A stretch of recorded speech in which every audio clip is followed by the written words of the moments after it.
What's up, everybody? This is your boy Billy F. Gates, aka Steaming Billy Beaming with This Is Your Fantasy Podcast.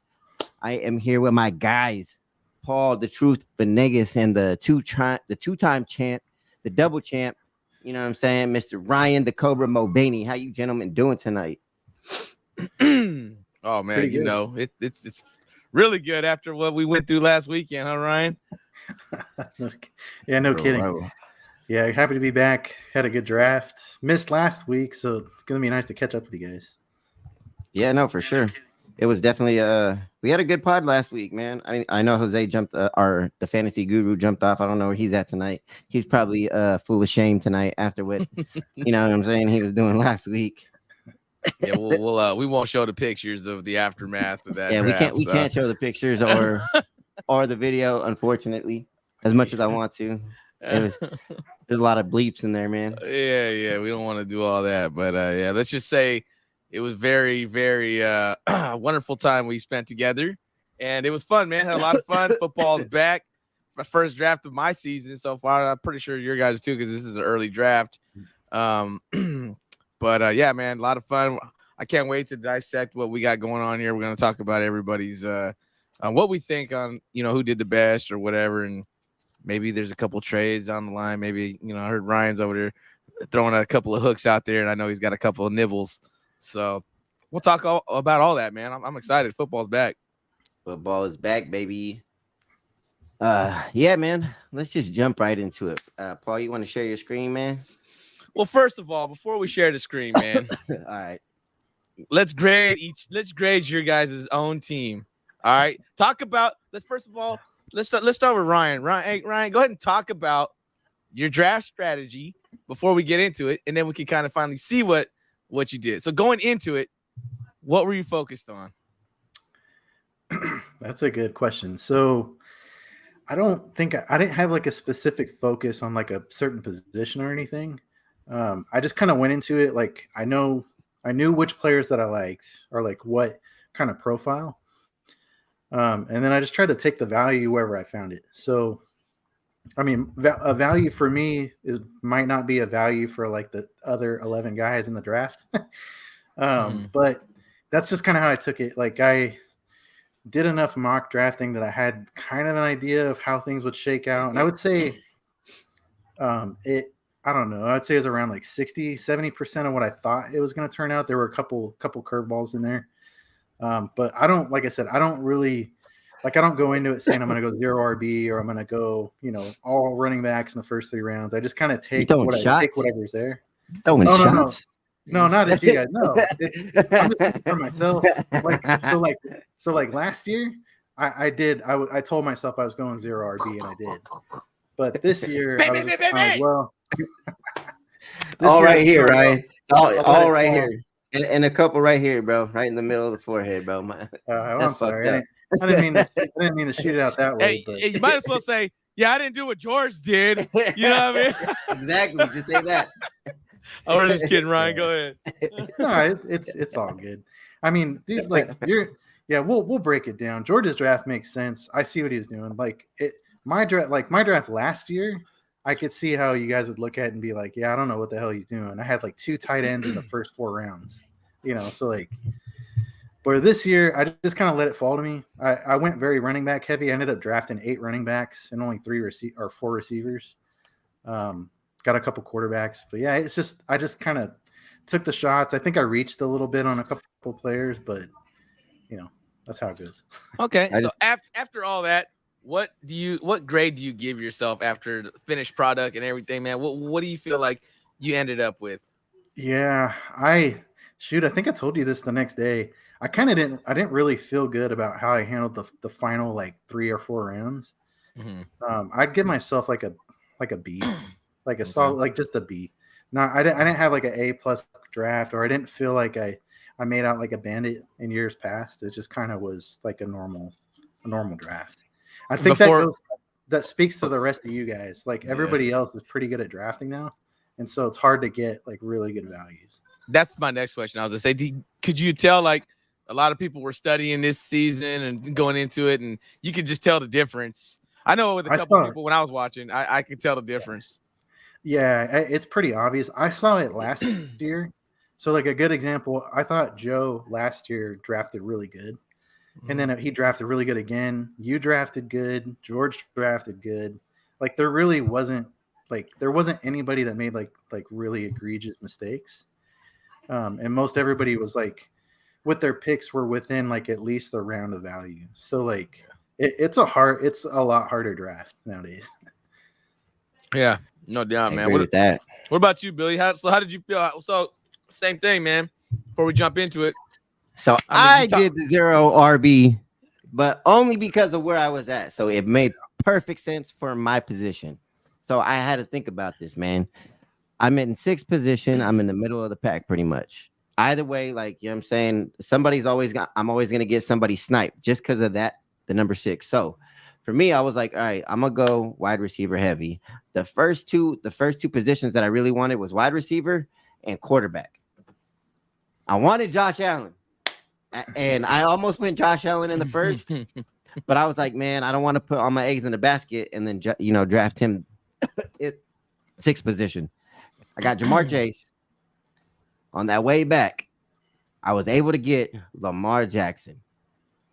I felt good about it. I was like, okay, this is not, for me, it wasn't a reach. I felt perfect in the position. And actually the person that was after me was going to take him. So it was kind of like a win-win for me. I stole him from Trey. That was Trey's pick. Yeah, and then your boy Jose, the guru, sniped you like what 2 picks before. Yeah, he sniped me, bro. That's what I was saying. That's what I was saying. I was like, he's already gone. I had to figure something out. But I ended up drafting J.K. Dobbins, right? And I was talking to Ryan about this. I was looking at his whole situation, contract and everything. So I did what I got him in like the 5th round, I believe it was. I ended up drafting the running back. The only reason why I didn't wait till the 6th was because I already had Brandon Ayuk. You know what I'm saying? So he was already as a keeper. So I already had a couple wide receivers. I was able to get me J.K. Dobbins in the 5th. I felt that was pretty good. What was it? Monday that came out, Sunday or Monday came out saying he's playing, he's 100% healthy and everything. So I was like, cool. I got both my running backs, Khalil Herbert, first-year starter, J.K. Dobbins, fully back with Gus Edwards as a cuff. Felt like I did good. I felt like I could have done a lot better.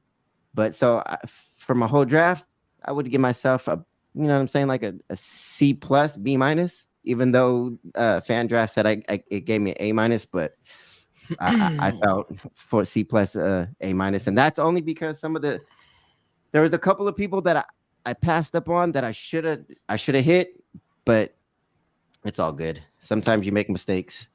So I wouldn't worry about the Fan Draft. So when I look at the Fan Draft rankings, it's actually putting the people it has ranked, like how many top 25 players do you have on your team and how many top 25 to 30 or 40 players. So I mean that really doesn't make any sense, you know what I mean? So it's not really going by each point. It's not going by the points really, so it doesn't really make sense. It's like a whole different category it's putting it in. But I'll show what ESPN shows, and it'll rank it'll just put everybody's starters in there, and it goes by points. But so this is my first 7. So it was Chase, it was Jackson. I got Kittle in the 3rd. Come on, and man, again, you're spoiling it, man. We'll get there. No. I'm just saying. This is for me. This is my team. I went early in that 6th position because going back, there's what other tight ends? T.J. Hawkinson is kept.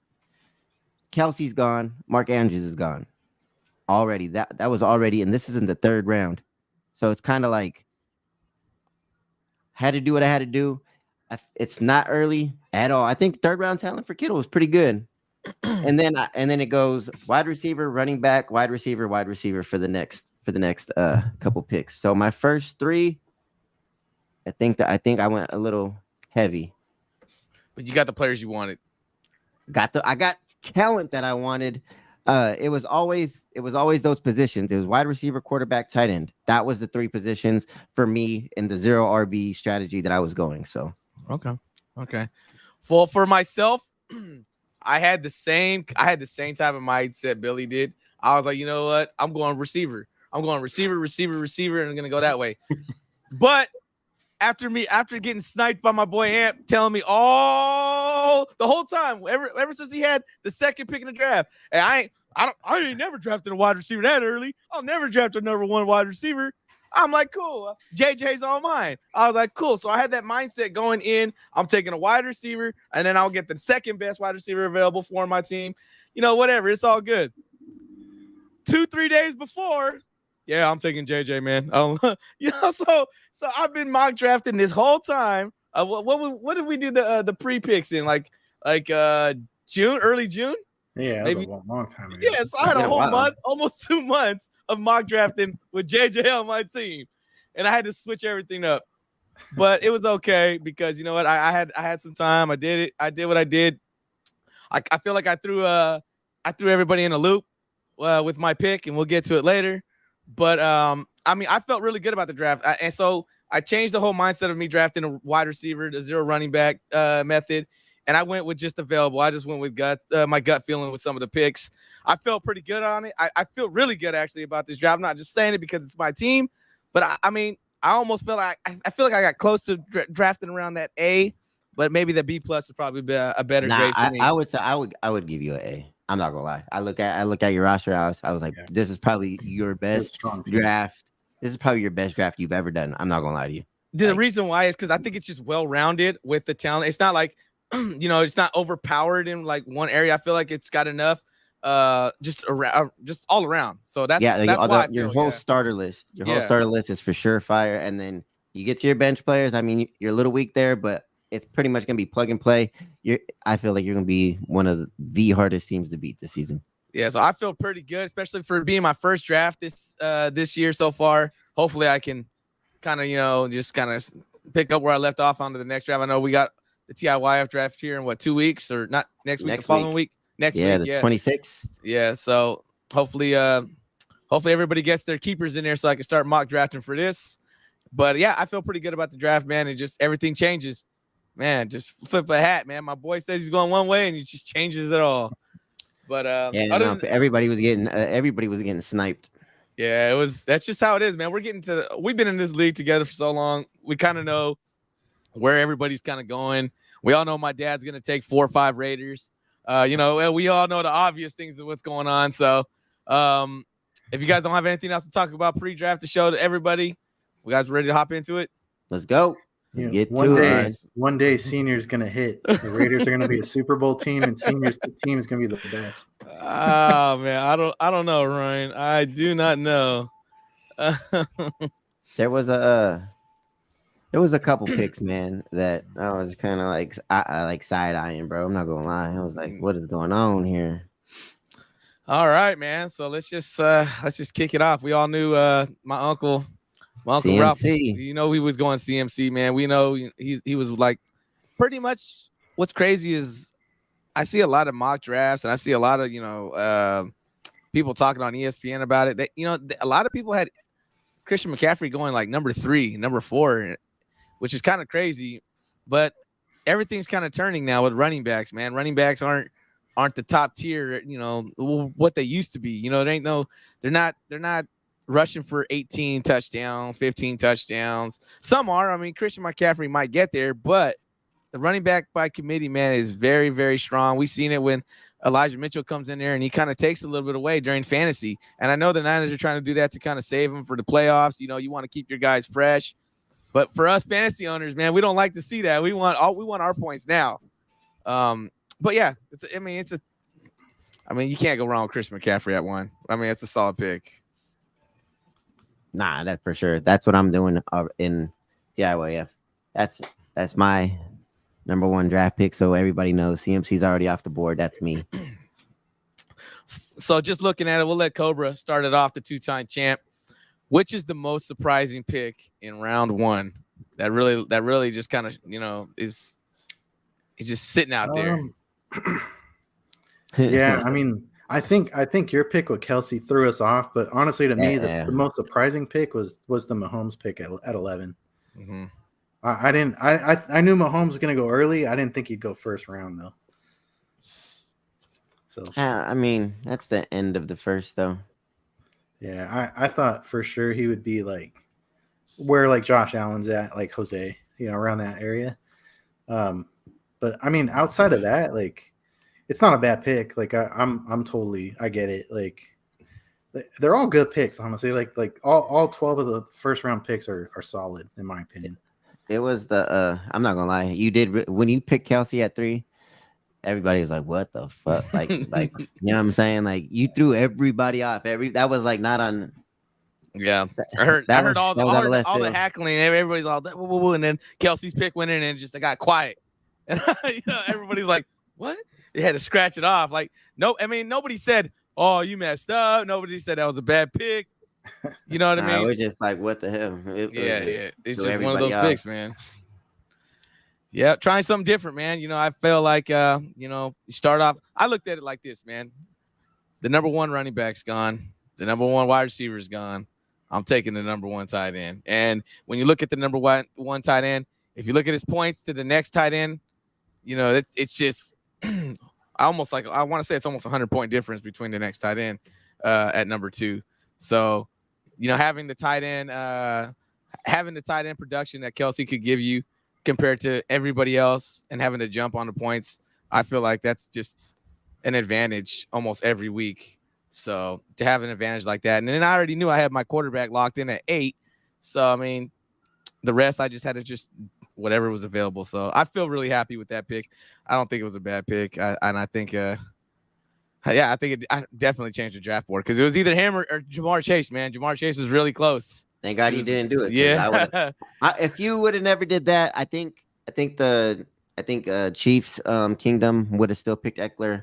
I think our Trey was still going with Tyreek, so we would have just pretty much had swapped players. I would have ended up with Kelsey. If you would have took Chase, I would have took Kelsey right away. Yeah, I think it's just a swap right there. You're welcome, man. You can have him. Hopefully, he can stay healthy, man. That's the key. And then the one I'm looking at here is Bijan Robinson right there. I don't know who picked him over there. Man, you see that, Billy? Man. We already knew what was popping. Yeah. And all the talk about, I don't know about him. I have kind of fallen off. Like, hey, who was he fooling this whole time? I mean, hey, Billy, was you fooled at all? Nobody, nah, not at all. When he walked up to the podium and everybody was screaming like, hey, Ryan Bijan, Bijan. And then he walked around, turned the card in, and he had the biggest smile on his face, man. He got his running back. Talk to us about your pick, man. Talk to us about Bijan, number 1. Yeah, no, I think so. I think I told Billy this after the pick is like, if Cup was there, I would have went Cup. So that's kind of what I was waiting to see. And when Jose took Cup, I was looking at Diggs. Like, I did a lot of mock drafts where I took Diggs. A lot of mocks, I went back-to-back Diggs and CeeDee Lamb. But then Joe made my decision even easier by taking Diggs. So at that point, like, there was no way I was going to go with anybody else but Bijan, in my opinion. So there's a lot of reasons. Like, is it a risky pick? Yeah. But I think just the way I manage my teams, I can manage the risk. I can get through the first 6 weeks of poor production, or say he's splitting snaps with Algier. I could get through it. But I have a feeling on the back half of the season he'll be really good. So I'm okay with it.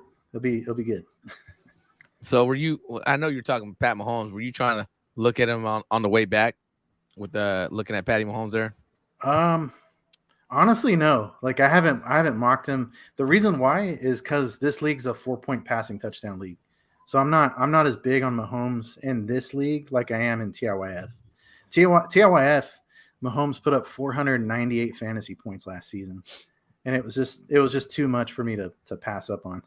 So, but in this league, it's different. Like any of the top 6 or top 7 quarterbacks could go off and have a good year in this league. All right. Oh yeah, I forgot there was that 2-point difference in my league. Oh, I didn't even know that until right now. So it's good to know. It's good to know now. What about you? What about you, Billy? Anything stands out? Round one. Nah, I think everybody got pretty much what they wanted.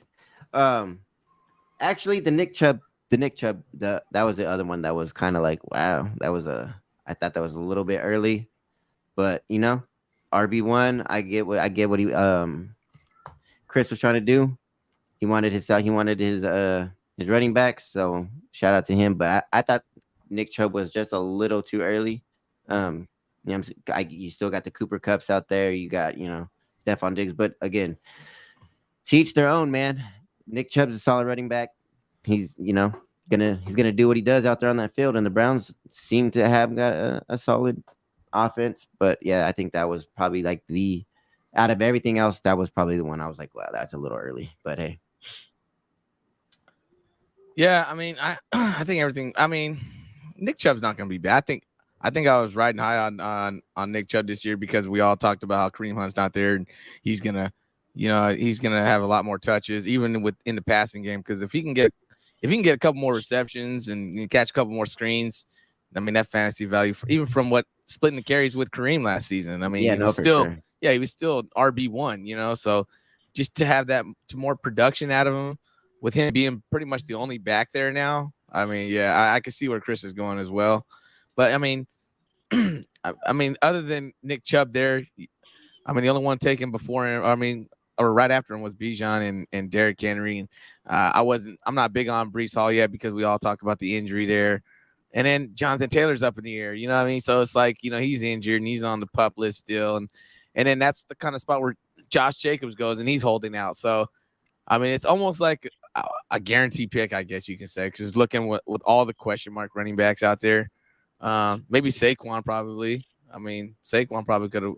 I thought Saquon was getting Saquon that late in the second. I thought that was a steal, probably one of the biggest steals in the draft. Yeah, so that would have probably be one of the bigger ones. But I think it was a great first round.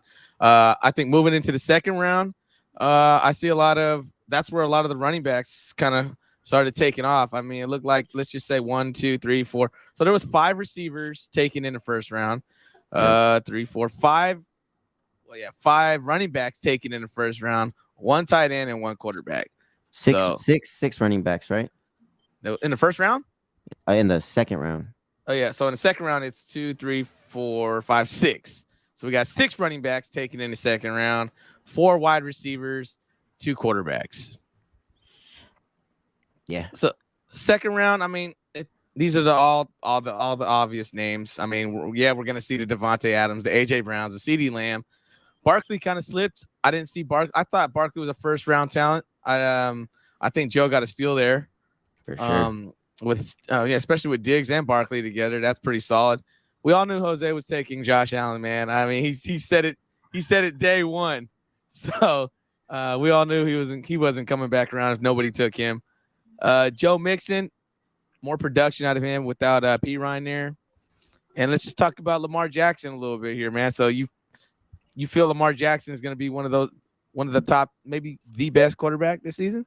I want to say the best, but I needed a top tier, and he's a top tier. He's a top tier QB. He gets injured. But that's him trying to make plays, trying to do things, and he didn't have a lot of weapons. I feel like this year he's got a lot more weapons on offense, man. You got Mark Andrews out there. You got a older Odell, but he's still got hands. He's still gonna make plays. He's still gonna be value. I mean, you still got Rashad Bateman out there, man. You got the new rookie Zay Flowers. He got some tools out there. J.K. Dobbins is back. You got Gus Edwards still healthy, so they're going to be splitting time, sharing the rock. But it's going to be J.K. Dobbins doing his thing. He got his offense. This is a new offensive coordinator too, so it's going to be fun to watch. It's going to be. I feel like he's going to have himself a good year. But again, Patrick Mahomes is already out. Josh Allen's already out. I felt like if I didn't get a quarterback here, I was gonna suffer the consequences and be like Trey getting a Dak Prescott, a Aaron Rodgers, like you know what I'm saying. So I was like, you know what I'm saying. So and I then felt start like, the wrong quarterback every week. You know what I mean? So exactly. So yeah, I needed somebody that's gonna be solid for throughout the season, man. I'm not mad at the pick, man. I mean, Lamar Jackson. We all know he has the talent to be a top 3 quarterback in fantasy easily, especially with his rushing ability. He's got better wide receivers. I think probably the best set of wide receivers he's had in a while. Well, as long as Andrews comes back healthy, you got Odell, a big name, is going to catch a lot of double team out there. They got the rookies, Zay Flowers they drafted. Bateman. Yeah, so you're right. He's got probably the best set of weapons he's had since he's been in the league. So who knows? Maybe it opens up for him. But yeah, it's a solid pick to me. Ryan, talk about. Look, you got Josh Jacobs going real late in the second. And Najee's probably where he goes there with the following pick. Devonta Freeman, I took him. And then Jonathan Taylor and Breece Hall, man. It's just unfortunate. I mean, those are solid running backs, man, but too many question marks, right? Yeah, it's why they slipped. Yeah, for sure. That and then just this is the most, at least for this league, this is the most wide receivers I've seen go this early and ever, like in this league. I'd say the Taylor pick surprised me a little. I thought he was going to slip a little bit more just because of how much like animosity is there between him and Jim Irsay. But if Taylor comes back and plays, it could end up being a good pick. Agree with you guys. Barkley is an excellent pick for Joe there at pick number 4 in the second round. There's not much to say. I mean, it's kind of all what I expected, to be honest. Like, kind of. Don't worry, we're gonna have some. I think there's a couple rounds where you start seeing people, I will tell you like this: that pick that traded, that Josh Jacobs pick, I thought that was probably the worst pick of this draft. Especially going that early with Josh Jacobs, not in camp. There's no sign of him wanting to return to camp. I feel like he's going to hold out all season long. I don't think he's coming back. I think the Raiders are just going to play on without him. I felt like you could have probably stole. I don't think anybody else would have picked Josh Jacobs. I think it would have been around 3, 4, maybe somewhere there. That's where he would have went. But to go that early to get Josh Jacobs, I think that was crazy. That was a crazy reach. I kind of agree just because of the fact that it's your number 2 overall pick, and there's too much question, and it's too much up in the air to decide where the first 2 picks got to be your home run hitters. You expect 15, maybe 20 points out of these guys, man, and Josh Jacobs is capable. We all know Josh Jacobs can do it. Yeah, but I think he signs, but I don't think he starts the year kind of like how he did last season. I think it's going to take a while for him to get caught up to speed. Even if he misses, let's just say maybe he misses the first couple of weeks.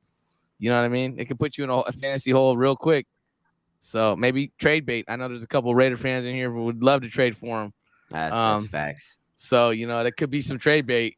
But yeah, the question marks, yeah. Josh Jacobs has got the talent. What pick would you have gone there instead of Jacobs? I'm high on. I honestly, I'll take Najee before him. I like Najee. I think that whole Pittsburgh offense is going to be a lot better. I think if people are underestimating Kenny Pickett this season, I think Kenny Pickett's going to make a big leap this season, and it's going to shock a lot of people. Because I also love George Pickens, who he's throwing to out there. So I think just that core offense that they got, I think Pittsburgh's gonna do really good. But yeah, Jonathan Taylor. I wouldn't even choose Jonathan Taylor or Breece Hall. If you're going running back, I mean, the next available one that went off was Aaron Jones or ETN. I felt like he could have waited. To be honest with you, I felt like he could have went another wide receiver. He could have doubled up on wide receivers right there. Could have got himself the Devonta Smith pick that you got.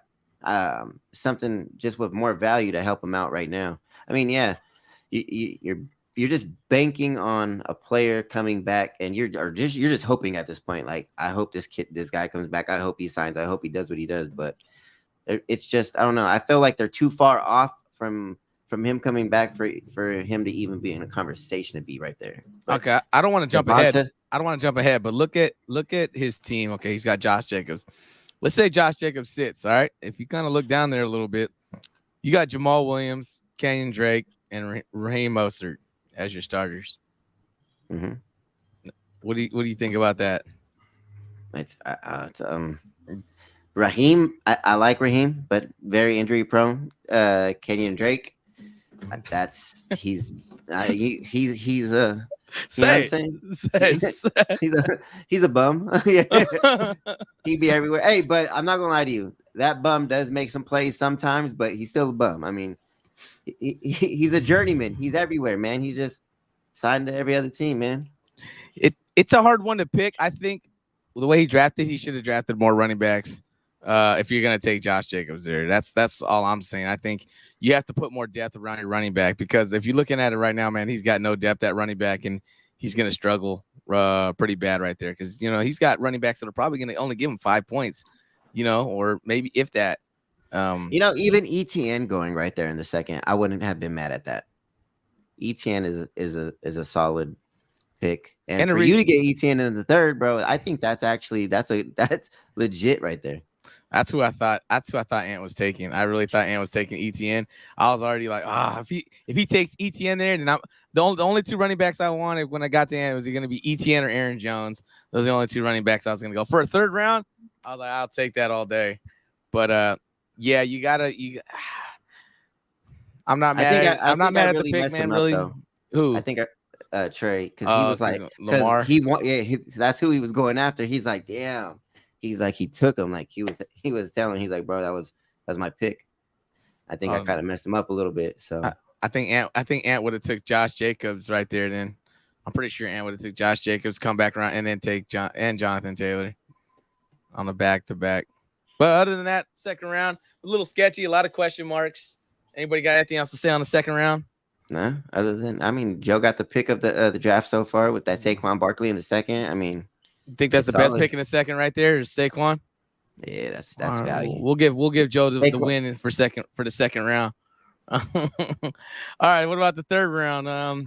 What's anything stand out there? We got Mark Andrews going first in the third, followed by T. Higgins, ETN, Metcalf, Mari Cooper. Billy took George Kittle, and then Deebo Samuel kind of like shocked me right there. I think he went a little too early there with Chris, but he's a Niners fan, so that was expected. I almost went Deebo. Third round? I almost went Deebo. Yikes. Chris Olave to Jose, Aaron Jones to Joe. What's that? Jameer Gibbs? Gibbs, yeah. And then Jalen Waddle, and then ends up the third round with Jerry Jeudy. What do you guys like about the third round? I like Purple Cobra's Jameer Gibbs.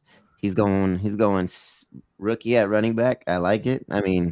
You got that. He's taking some chances here, man. You got a lot of rookies on his team. This is what I think he thought we had a dynasty team, dynasty league over here. This is what makes champions. You guys say that every year, man. This is what makes champions, man. This is what makes champions. You say that every year. I forgot the show. I forgot we forgot to introduce that. I'm not hating on the pick. I really I liked it. I was like, it kind of shocked me. I was like, damn, he's going another running back as rookie. So he's banking his year on the rookie. So I do like that pick though in the third round. You already got Bijan in the first. Why not go Jameer Gibbs? But I thought the DK and Deebo were both of those picks were a little early. I felt DK is a bigger receiver, makes plays and stuff. But if you watched him with Geno last season, he wasn't that much of a factor as in the past when he was with Russell Wilson. Russell Wilson and DK had the greatest rapport ever. That those go-to and everything. Down the stretch, though, because I had DK on my team last year, and with Geno, I felt like it was him more hitting on Tyler Lockett than anything. Tyler Lockett was that key check down and things like that. Then you got Ken Walker doing his thing. It was a lot of double teams on DK. It was harder for DK last season, and I felt like DK as a third rounder this year, I just couldn't see it. I felt like he's more like fourth, fifth. But that's my thing. And then also Deebo. I felt like Deebo was a little too early. I only didn't go Deebo though, but because I had Brandon Ayuk, but I almost did go him, but I had to go tight end. I had to get Kittle. Okay, looking at all that, what do you think the best pick and worst pick was the third round? I think we're starting to get to you can see I think the best pick was here, and I'm not really liking that pick. Anything stand out? Either one of you guys. Yeah, I think the best two players in this round that got drafted were ETN and Aaron Jones, in my opinion. Especially ETN. ETN's a second round talent. Aaron Jones too. I'm surprised he fell that far. Yeah. I was considering Jones if he had slipped to me. So that's another great pick by Joe. I just felt Aaron Jones is a little too old. I felt I don't know. I didn't. The third is all right. I mean, I felt like again ETN. I felt like probably that's like the best pick. So I'll explain my Jahmyr Gibbs pick real quick. So like in all the mock drafts coming up to the draft, every time Gibbs would fall to me at pick 3, I would intentionally not take him with the hopes that he would fall to me at my 4th round pick, thinking that maybe like potential keeper. But then you guys threw that curveball at me saying that we can't keep the top 4 rounds. And so as soon as that vote went through, it was basically a done deal. I was going to take Gibbs in the 3rd. So that's how that went. Yeah, I mean, it's just a rookie. We don't know what to expect. With the Lions rushing attack last season, they had the two-headed monster with Swift when he was available, and Jamal Williams. So I mean, they're gonna run. They're gonna pound the ball, rushing, and this guy could catch it, and this guy could do it also. I mean, it just you don't know. I mean, we don't know anything about it. We haven't seen him in live action yet, but it's a little bit of a risk. But you know he's gonna get the ball. I mean, we all know he's gonna get the ball. Just matter of time to see how much and how the percentage goes with the High split risk, carries. high reward, though, man. Yeah, it could be. I'm just glad he's not a keeper if he ends up being really good. If you just looking at my roster, man, like I bet the first 3 weeks are gonna be hell for me. Just trying to figure it out, huh? But then I'll get Kamara back and we'll be okay. Yeah. For me, I think ETN and Aaron Jones. I mean, like I said, if ETN was gone, I was gonna go Aaron Jones. But yeah, I think those two were probably good because I'm not counting Jalen Waddle because it was a keeper, so you really can't add that to the mix. No, we're not gonna use keepers as best round. All right, so let's wrap around and go to the 4th. Dameon Pierce, the guy I had scratched off my list this season for no draft zone. Dameon Pierce went first in the 4th round, wrapping around to Miles Sanders. Cobra went Joe Burrow. Then Joe went Keenan Allen. Then went DJ Moore. Justin Herbert, Billy's guy, went to Chris. And then Scary Terry fell to Billy. Darren Waller in the 4th round. We'll talk about that later. Crazy to reach, huh? Pistachio went to the Chiefs. Not a surprise there because he's a Chiefs fan. Ed. Yeah. Alexander Madison went next. Javonte Williams, and then Deontay Johnson ends the 4th round there. All right. What stands out? Best and worst pick? Obviously the sore thumb of Darren Waller in the 4th. That was crazy. I thought Miles Sanders landed where he's supposed to, but I was actually surprised that I was getting Scary Terry where I got him at, man. I thought he was gonna go beforehand, but also the Javonte Williams. I thought that was a little early too. Yeah, that's exactly what I was thinking. I thought early on Javonte, maybe a little early on Deontay Johnson, but I don't mind the pick. I kind of disagree. The Darren Waller pick, man, I would have absolutely taken Waller had he fallen to me in the 5th. Like that was one of the guys I was targeting, but mainly because like I think he's going to be the wide receiver one there for the Giants. But you stay healthy. Yeah. Oh yeah. Of course. Yeah. I don't know. I kind of feel like maybe he does stay healthy if they're playing the win, if they actually make the playoffs and stuff. But yeah, I'd say Javonte Williams probably the most perplexing pick. Yeah. Myself, probably the best player. I kind of want to lean Madison. I think that's a good value on Alexander Madison. Spent late 4th, almost to the 5th round. Pretty good value there, I thought. I agree. Yeah. RB1 talent. We know what he does. He probably could have got that's to be honest, he should have went like top 3 rounds being RB1 like that. Yeah. I thought he was going in the 3rd for sure. Yeah, Ant was always pushing it too, talking about me and him were going back and forth about Alexander Madison. And I knew if I didn't take him here, I was like, there is no way, because you can see he went back-to-back running backs. And I was like, there's no way he's coming back around. I was like, I got to pull it right now. And I was like, it's already the 4th round. I was like, why not? Actually, I thought Ed was gonna take him, but he's a homer and went with his guy out there. And that's fine with me. I mean, we all like our certain guys. But yeah, it was I like that pick. I mean, I like DJ Moore too. I think DJ Moore is gonna actually surprise some people in Chicago, man. DJ Moore, and then the Joe Burrow pick. I think that was for me. That was the last top tier. We talked about it with the last top tier quarterback. I know Justin Herbert's great, but we always talk about the points, and we always talk about having the advantage. And I think Joe Burrow is the last one selected going in the fourth. And as you can see, look at all the quarterbacks above him that went. So yeah, I mean, I like Joe Burrow here as the better pick. Yeah, no, that was a solid pickup in the fourth. The only thing is that he's out to 3 weeks, so I think that's why he landed where he landed, and that's what me and Ryan were talking about. But it was a solid pick. I told him, I was like, "Damn, that's a good pick." I told him that live, Yeah, I could. I mean, you hit it right on the head. It's the last, for us at least, the last quarterback in tier 1. So it was either now or never.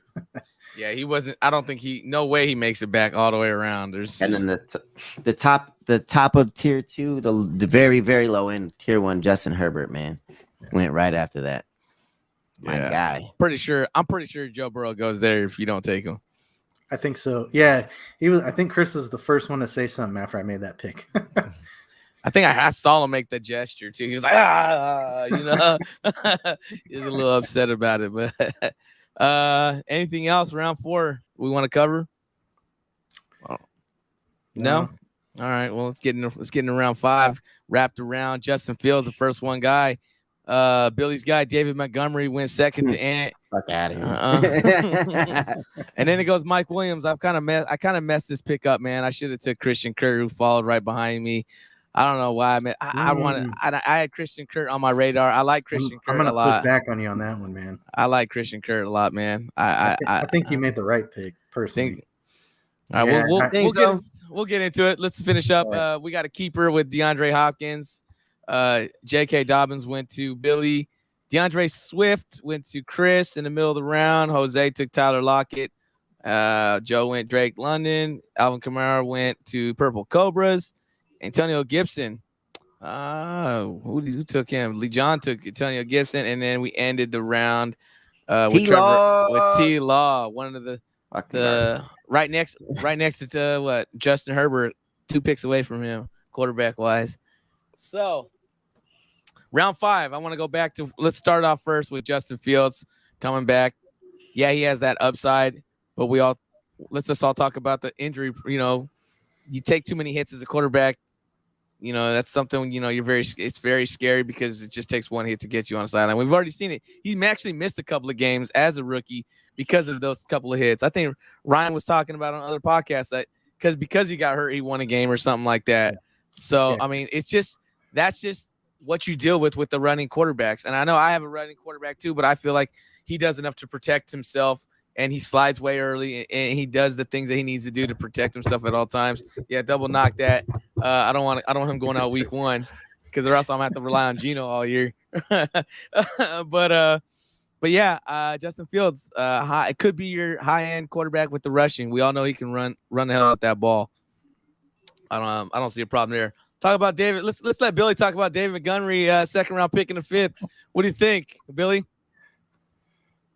That was an ass pick, bro. You don't like that pick? I do not like that pick at all. For what, man? David Montgomery he's old. He's not. I don't know, man. Like he's good. He's good for real games, for playing the game, like doing what he has to do in game. But for fantasy, he's not. He's nothing, bro. Like it's just like, all right, man. If that's what you want to do, go ahead. 5th round, have at it. It's not making me. It's making me feel like, okay, you don't want to win a championship. That's how I feel when you got David Montgomery on your team.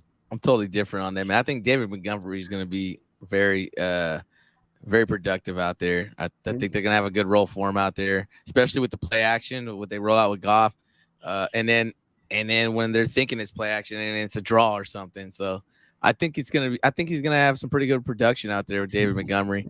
I think Jahmyr Gibbs is going to steal the show. Going to be his show. That's why Cobra took him, you know what I'm saying, in the 3rd. It's over. That's what it is. A 60-40 split, man. You can do a lot of damage with 40% of the snaps. So maybe it's fine. I mean, whoever gets the hot hand, and that's pretty much how it happens sometimes too. Whoever gets the hot hand and just hope that your guy's not on the bench if you're if he doesn't have a hot hand or something. So, but yeah, Mike Williams, go ahead with your thoughts, Ryan. I felt like I should have went Christian Kirk here, man. Yeah, I think I like Kirk too. He was great last season, but I think with Calvin Ridley being there, I don't know if you guys watched the Jags in preseason. Christian Kirk's role has changed a lot now that Ridley's there. So pretty much Kirk is just exclusively the slot receiver in that offense now.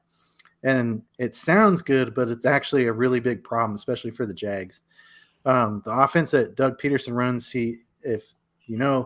runs a lot of tight ends, runs a lot of 12-man personnel, a lot of double tight ends. And when that happens, it's usually the slot wide receiver that comes off first. And so that ended up proving true in the first preseason game. Zay Jones and Calvin Ridley saw the most snaps out of all the receivers, with Christian Kirk coming in third, only being subbed in 11 personnel. So I think that's an issue. I think that Kirk, he'll be okay in the slot, but I don't think he's going to be as good as last season, personally. It's just there's too many mouths to feed with Ridley. Looks like Zay Jones is going to be a factor, and then you still have Evan Ingram. So I think you did a good pick. I think Mike Williams probably one of the most frustrating players to have in fantasy. I had him on like 2 teams last season. Gets injured a lot. Oh my God. He's kind of like the Tua Tagovailoa of wide receivers. He doesn't know how to fall right. But when he does play in this offense, especially at the Chargers, I think there's a good shot that Mike Williams has a good season. That's why I actually almost went Mike, but I was thought about it exactly what you were saying, Ryan. It was just like, bro, he gets injured too much. It's like, I don't know. I wanna have him on my team because I like him as a player. Great player, great hands. He can, you know what I'm saying, high point the ball, do a lot of things that a lot of receivers in this league cannot do, but he cannot stay on the field all season long. That's one of the things he cannot do, and it's very frustrating. But 5th round, I was surprised. I was actually surprised with that pick. I'm not gonna lie. I thought Mike Williams probably would have dropped to probably the 6th round. This is the first time I've ever had Mike Williams on my team, so I don't know the frustration yet of having to deal with the injury. So I'm hoping I can grab Mike Williams this season and it'd be like, he missed like 1 or 2 games this season, or maybe he misses 1 game.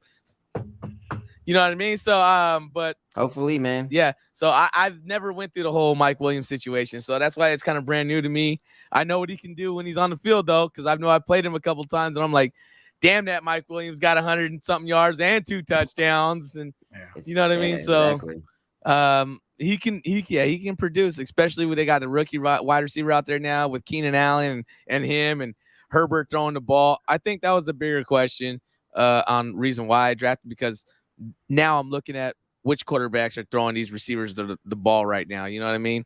Yeah. That's what you're looking at. And, we all know how many yards Herbert threw for last season. He almost damn near threw for 5,000. But the touchdowns weren't there, but the receivers weren't there as well. He didn't have those top flight receivers. So I like my chances with Mike Williams as long as he can stay healthy. But I didn't know anything. I didn't know all that about Christian Kirk. So you make me feel a little bit better with that pick. But yeah, I don't know. I still liked him a little bit. Thanks, Ryan. Yeah, you'll be fine. And then JK went to Billy. He got the good news saying he's cleared to play. It looks like he's 100% good to go. Yes, sir. I mean, other than that, Tyler Lockett was there in the 5th. I mean, that's Mr. Blanket right there. That guy, all he does is give you 1,000 yards and 7 touchdowns or 8 touchdowns every year. Jose grabbed him.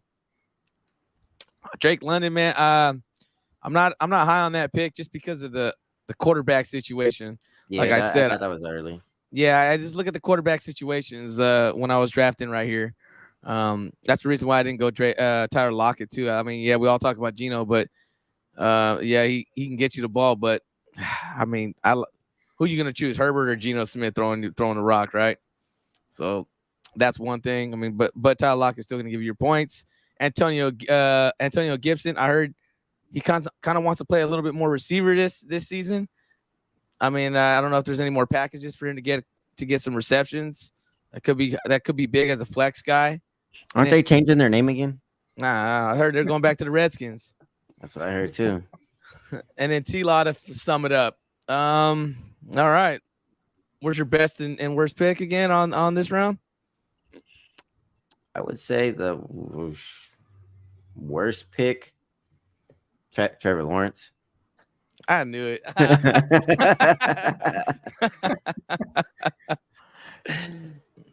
I was gonna say Gibson.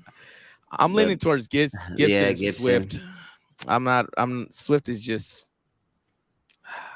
I think he should. If we're going back that way, I would have took Kamara. I don't know why you didn't take Kamara.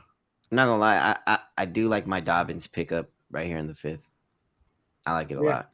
I like Dobbins. I didn't like it before the news. I liked it after the news that you got. I told Ryan. I told it was just a contract dispute. That was all it was. That's all it was. I wasn't worried about it. But see, look, that's the difference. I didn't waste a pick in the first 4 rounds. I did it in the 5th, which worked out in my favor. Yeah, I think the safest pick is probably Tyler Lockett because he's Mr. 1,008 touchdowns. So that's probably honestly the best pick I see because that's guaranteed money right there. I don't think nothing changed. Even with Ninjigba, I still think he eats and gets his. But yeah, I'm not a fan of the Swift for me. Anything else this round? No. I think the most upside on this round 5 is probably Justin Fields. If Justin Fields hits, that could be the pick that like wins him the league. Well, it better with his his 4th round pick, man, with Deontay Johnson. I don't know, and that Breece Hall pick, man. I don't know. Yeah, there's a lot of running backs out there on the Jets now. He's gonna have to make some Wheeling and Dillon trades, man. So we'll see how it goes. But yeah, Justin Fields probably could take him. I mean, Josh Allen took me to the playoffs. Justin Fields could do the same thing for him, but he needs you got to build a team around that. Like, look at what I fell apart towards the end of the season last year. I barely made it to the playoffs.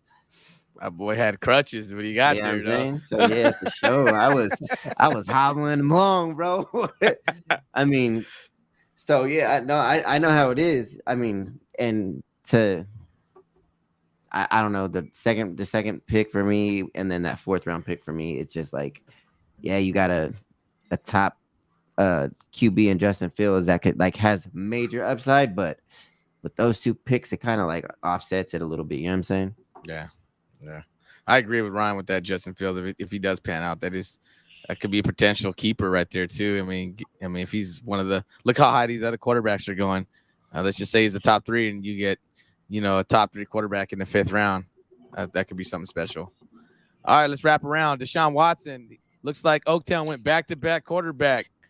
He went with Deshaun Watson to lead it off. Christian Watson went next. James Cook, Mike Evans, James Conner. We went Cam Akers, George Pickens. I really wanted him this round. I was a couple of picks away. I got sniped. Then a top 10 quarterback, Dak Prescott, came off the board. Odell, Chris Godwin, Dalvin Cook, and Marquise Brown. How you guys feeling about this round? Let's just talk about Pickens, bruh. Let's talk about the back-to-back quarterback over here first to lead off the 6th round. What's this guy thinking over here? I mean, Trevor Lawrence, Deshaun Watson. It's not bad to have, actually. I mean, they're both they're both keepable. 5th, 6th round. I mean, either way, you got a 5th round talent in Trevor Lawrence if he pans out and he continues to be great. If Deshaun Watson can come back to true form and you got him in the 6th. I mean, there's either way. I feel like your dad actually picked good there with those 2 picks. I think he's just a lot of uncertainty about like his quarterback position there, because I know Watson didn't kind of do good, and maybe he had the last game or 2 he kind of was okay, but I mean we all and then Trevor Lawrence, season? Yeah, and then Trevor Lawrence didn't do really good until like a couple of weeks before the playoffs, and then into the playoffs he did good. So I mean, I don't know. I'm not counting anything that Deshaun Watson did last season. That was what they did was give him that The real reps. game, the real game reps, get him back in there, ease him in, do what you got to do. So you know what I'm saying? They were just putting him back in, making sure that he got those reps in, which is what you're supposed to do, especially when you ain't got nothing else going on for you. So you tell me we're gonna see the old Deshaun Watson from Houston? I'm not saying that. I'm saying we're gonna see if that's gonna happen. That's if it pans out. Your dad got a solid 6th-round keeper. Maybe some trade bait if they both end up being good. I know there's guys right here with one quarterback out here, or somebody starting Danny Dimes as their starting quarterback. So, So my hot take, I think Watson ends up being the better pick out of the two. Yeah, Watson. I think Watson's going to be the guy. I mean, because he's got a lot of talent around him. Deshaun Watson does. He's got the running game. I mean, so the play action is going to be there because you can't just kill. Okay, well, we got to stop Chubb. How do you do that? You put the 8-man in the box, right? And now you got guys 1-on-1 out there with Amari Cooper. Isn't Elijah Moore's out there, right? Yeah. Yeah. So and then I think Njoku had a really good season at the end of the season with his chemistry with Deshaun Watson. I think whoever grabbed Njoku, I think that was a solid pick because I think he's going to be better than predicted. I mean, the offense is there. It's just if he can put it together and get all these reps in, like Billy's saying, and just get back to that form he was before all that stuff happened off the field. Other than that, let's keep moving along. When did Ant send that? I offered Higgins for Walker, Ryan. Unless you're looking to swap RB, you won't get a better offer 1-for-1. Ant is already trying to get you with your pants down, huh? That's some crazy stuff, man. Ant and his trades, bro. He's already trying to trade me draft picks before it even started. Give me your number 1, and I'll give you a number 2 and a 3. Or 2 and a 7 or something like that. He said, I was like, nah, I'm good, man. Come on. This guy thinking. We went back-to-back Watson, Christian Watson, James Cook. What's up? What stands out? What stands out the most in this round? I want to say my pick at 6. The George Pickens. I like that pick. The Dalvin Cook when not knowing what's going on. That I thought that was more of a like, what the hell is going on? But Anthony's always doing that. Like he always does that. So it wasn't like out of, you know what I'm saying, the ordinary. I did like that Cam Akers pick. I feel like he's gonna have himself a good season.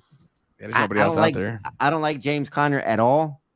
So for him to go in the 6th round, I don't know. I feel like that's just way too high. James Conner's not my cup of tea. And it's surprising to see Mike Evans and Chris Godwin fall so far in the draft because just last season they were 3 and 4, 2 and 3, something like that. They were in rounds 2, 3 or somewhere around there. Yeah. And look at how far they fall. They got what's his name at quarterback? My boy Baker, Mayfield. It's just like Jesus. They're in the same tier as Christian Watson, bro, with Jordan Love at quarterback. I mean, that is kind of crazy. I like. I don't know, man. George Pickens for me is one of the better picks for me. I was high on George Pickens. I thought he was gonna make it to me in the 6th, like the late 6th, maybe the 7th. That's where I was kind of getting them in my mock drafts.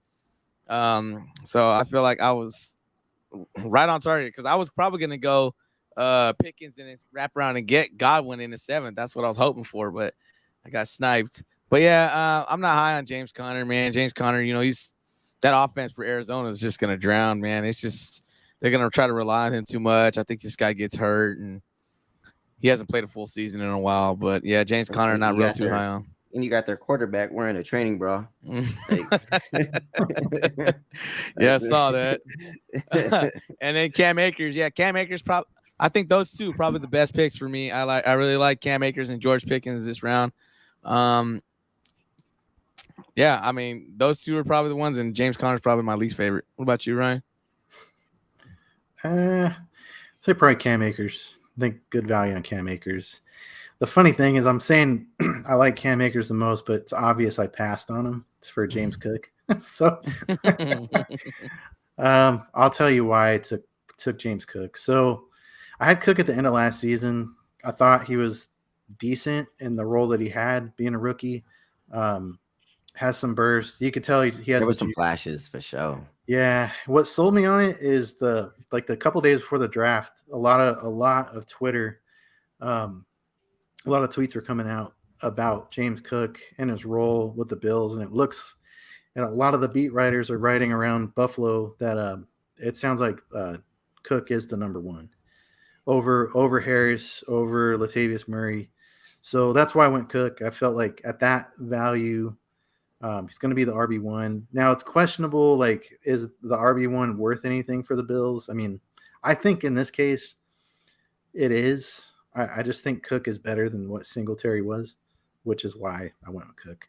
I like Cam Akers too, but the only thing with the Rams is just, man, I think they're going to suck.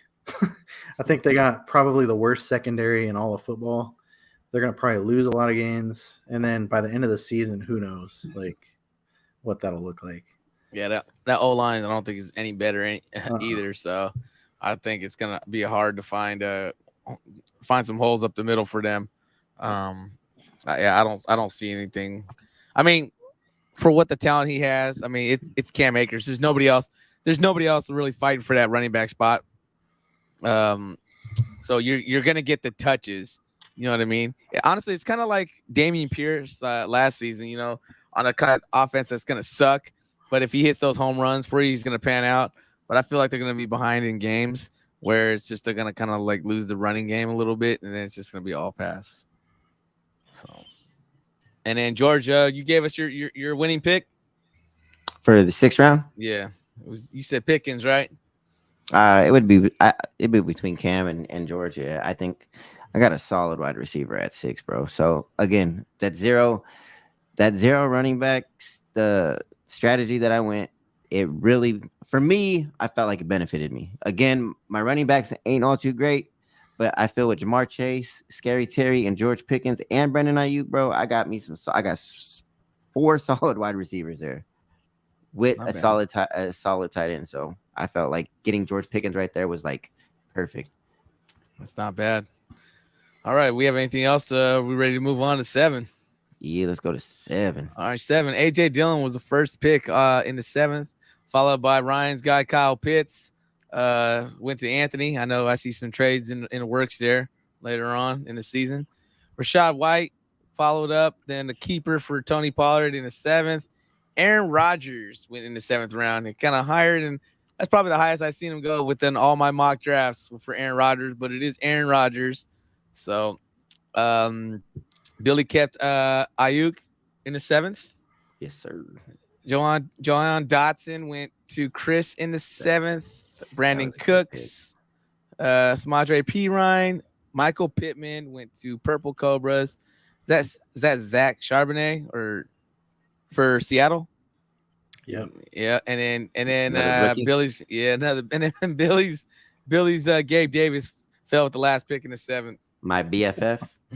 Man, hey, so Go ahead, lead us off, man. Go ahead. When your dad picked Gabe, I walked up to him and I said, "Senior, good luck with Gabe Davis, man."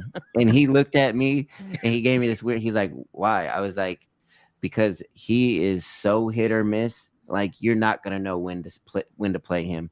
He's gonna have a one hell of a game." And then he's going to be missing for 4. He'll be back for a half a game, and then he'll be missing for 6. And then you'll get him for like another 2 half games back to back. And then out of nowhere, like he's just gone, bro. Like, so I was like, have fun with Gabe. I had him last season. I was like, it just didn't work out. And so, I think I saw you walk over and talk to him. Yeah, and you could just look, and I was like, he's like, damn, I think I messed up. Like, but hey. Gabe, hey, he's not my problem this season.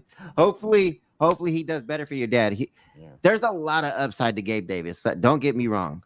I wasn't hating on the pick. I'm not hating at all. I do like Gabe Davis. And usually you get that sour taste in your mouth when, players do you dirty like Dave Montgomery played me. But I didn't feel that way with Gabe. Like I feel like he's still a little bit, this is younger, third year in the league. he has a lot of upside still. So I feel like him being with Josh Allen, there could be some things happening. Maybe this year it could be different. So No, it's the same old. Start him one game, he'll give you 4 I'm touchdowns. just being optimistic, man. I'm just being optistic. I still think that's the worst pick of this round. All right, okay, we got your worst pick of the first round. What do you think the best pick was for this round? The Jahan Dotson pick, 7th round steal, bro. That's a steal. I thought Jahan Dotson was for sure gonna go probably 5th, 6th round. Jahan Dotson is solid. I think the only thing that is really hurting that his stock is the quarterback. It's not his play because Jahan Dotson is a bad boy on that field. That is one hell of a wide receiver. Mm-hmm. And you know what I'm saying? He can ball. So I think Chris got himself a stud as long as we see what happens with that QB play out there. I think that was the pick for me right there. Yeah, for me, I think the worst pick is Pittman here in this round, man. I'm not a big fan of Pittman. But P. Ryan, I think everybody's talking about how Javonte Williams is back. He could be back, man, but he's not 100%. I guarantee you that right now. But I think P. Ryan is probably the better pick in this round. I think going to Joe. But for how long? I don't know. Maybe Williams comes second half of the season and you start to see a spark. So I don't know how long Samaje can kind of hold that role as the top dog there. But I know he will be the top dog there, and to get him in the 7th round is pretty solid for me. What about you, Ryan? I think the best pick is probably a toss-up between Rachaad White or A.J. Dillon. Probably lean a little A.J. Dillon. Worst pick, probably Aaron Rodgers or Zach Charbonnet. I think it's too early for Charbonnet. Yeah, the jury's not out on him yet. Yeah, why? Just because he's a backup running back, he's not going to get a lot of. Yeah, no, I think they're, man, all off seasons. The minute they drafted Charbonnet in Seattle, it's been like, oh well, round 2 capital, this and that. I mean, we're acting like Walker's dead. Like Walker had a good year last year. I think the Charbonnet pick was more about making sure they don't get caught with their pants down. If Walker gets hurt, 'cause that's basically what happened last season. They lost Penny. They had Ken Walker. So they already had Penny, right? Mm-hmm. Who was going to be their starter. It's actually last year's the same situation as this year. Last year they had Penny. They drafted a 2nd round running back with Walker, right? And then sure enough, Penny gets hurt by week 5 or whatever it was. Walker comes in. He's the bona fide RB1. He's playing like it. He was pretty good. But then he got hurt for a while. And then they were stuck with DJ Dallas or some, Travis Homer or somebody. So I think it was that same scenario again. Now you have Ken Walker, draft Charbonnet just in case. Charbonnet will mix in. He'll get some touches, but I still think it's Ken Walker's game, personally. I mean, I didn't realize that you were the one that drafted Pittman. I'll defend the pick. So I took Pittman because number one, from a route running technician standpoint, he's one of the better receivers in the NFL. I get the concern. Rookie quarterbacks on the Colts, they're probably going to be bad. But I'll be honest, what I saw from Anthony Richardson, I thought he was better than what we're thinking he is. And the type of offense they're going to run, especially if Jonathan Taylor comes back, is probably going to be RPO heavy. And in those type of offenses, you tend to get receivers that get hyper targeted. And I'm just taking the bet that it's probably Michael Pittman. If it's not Pittman, then it's probably going to be Alec Pierce. Not bad, man. I was just yanking your chain there, Ryan. I think Gabe Davis is the worst pick in this round. I just wanted to get a laugh out of you, man. Yeah, Gabe Davis for sure is the worst pick in this round. Anybody got anything else? This is I drafted Michael Pittman every season except for this one. I think I did tell you this, huh, Kobe? Yeah. I think you're waiting for him to come back around. This is the first year I did not draft Michael Pittman. He was your keeper one year. Yeah. He was my keeper after the rookie season. Yeah. So I drafted him his rookie season. I kept him the second season, and then I was able to draft him again in the same fucking spot last year. So that's pretty wild. And then this year, Not on my team. I actually traded him to Cobra like a year or two ago, right? So I traded him, and then I ended up getting him back from you. I think I traded him back to you. Yeah, we traded it. Yeah. I don't want him though this year at all. He's yours. Keep him. All right. Anything else? The 7th round. Everybody good? Yeah, it'd be good. All right. It's starting to get juicy in the 8th. I know we got some people we want to talk about here. We'll lead off the 8th. TJ Hawkinson, nice keeper there in the 8th round, I think. Solid pick. We're going to see a lot of tight ends start to come off the board. Dallas Goedert, tight end. Your boy Pat Freiermuth, right? I kind of knew he was going there. Chris wanted him. Oh, did he? Yeah, Chris was going to get him. Jordan Addison followed him. Evan Ingram went. The keeper was St. Brown. Khalil Herbert went to Billy. Jamal Williams followed that. Russell Wilson in the 8th round. We'll get to that. Jalen Hurts, solid keeper there in the 8th round. Whoever kept him in the 8th had to give him a pat on the back. Jackson Smith and then Jigba went after that. And then Rashad Penny kind of followed up the 8th round. All right, who wants to start? Go ahead, Cobra. Geez. You know the best pick out of this round? Man, it might be Khalil Herbert, to be honest. Like, got 100% of the starting snaps for the Bears. He's probably going to be, 60% of the rush share, be my guess. Yeah, it's a starting running back in the 8th round. Yeah. Good pick. I think he's on a short leash though, because you know how Khalil Herbert can produce. We all know he can produce, but we all know that there's times where he won't produce, and he needs to be very careful because my boy Deonta Freeman is in the backfield with him, and if you give him any opportunity, that guy will run the ball down another team's throat. But I think it's on Herbert to hold on to to the main to the main back position. But if he can, I mean, if he has that hot hand, there's no need to switch it up. Khalil's my guy. I was actually happy to get him this late. That's a solid pick, man. I had to go another wide running back though, and I thought about Rashad. I also thought about my guy Jamal, but it's like those with Jamal, you're gonna be splitting carries with two other running backs with Kendre Miller, and then also when Kamara gets back, you're gonna be splitting carries with Kamara. So I thought that was just like nah. The Rashad Penny pick, it was like that was the whole Swift and him thing and him staying healthy. I was just like nah. I was just like, look, Khalil Herbert here, guaranteed starter. It's his show now that David's out. That was a no-brainer for me. But the pick that I really do like is seeing the young guys, Jordan Addison and Jackson Smith and Jigba, come off the board. If I didn't have so many wide receivers already, I was gonna grab probably one of them. Between Quentin Johnson, Jackson Smith, and Jordan Addison, I wanted one of those, and I like those picks though in the 8th round for Ant and for West Coast bad boys. I thought those two picks were dope. Yeah, I think there's a lot of steals here in the 8th round with those two wide receivers. Worst pick for me is Russell Wilson. I think he went way too early. I think you could have got him way later than that. So the winner, I think, winner Khalil Herbert. A lot of upside with Njigba and Addison, and Russell Wilson's my the Russell. I agree with the Russell Wilson. I mean, you have Derek Carr, you got Kirk Cousins, you still got Tua. You got a lot better quarterbacks than Russell. I just didn't understand that pick. I mean, I get it though. I think he thinks like Russell's got Sean Payton out there, but I think you could have got him later. You know what I mean? I don't think nobody was. I don't think he was on nobody's radar. I know he wasn't on my radar until after maybe the 10th round, or maybe one more round or two. You know what I mean? So.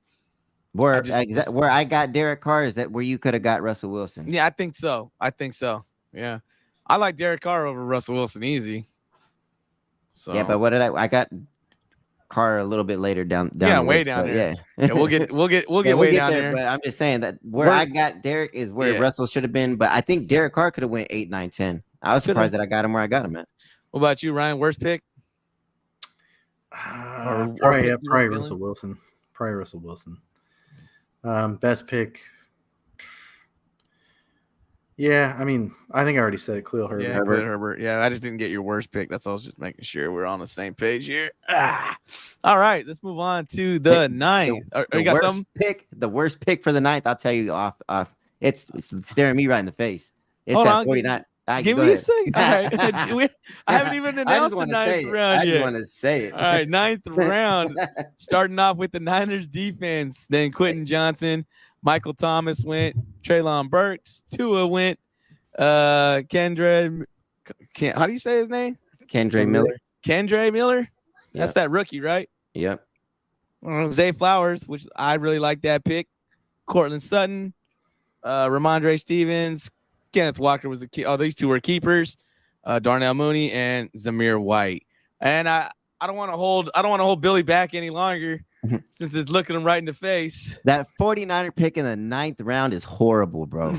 Any defense that goes top 10, you're just asking to lose, bro. Like, come on. I mean, all you fantasy players out there, do not draft. I don't care how good their defense is. If it's the rank number 1 or number 2, do not pick a defense in the top 10.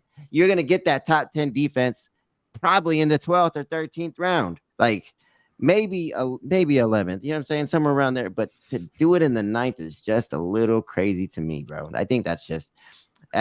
I've seen somebody draft the 49ers in the 3rd round before, which I was like, what the are you doing? And you want to know who it was? I'll give you a little bit of Don't tell me it was Charlie, man. It was Charlie. Oh my God, please.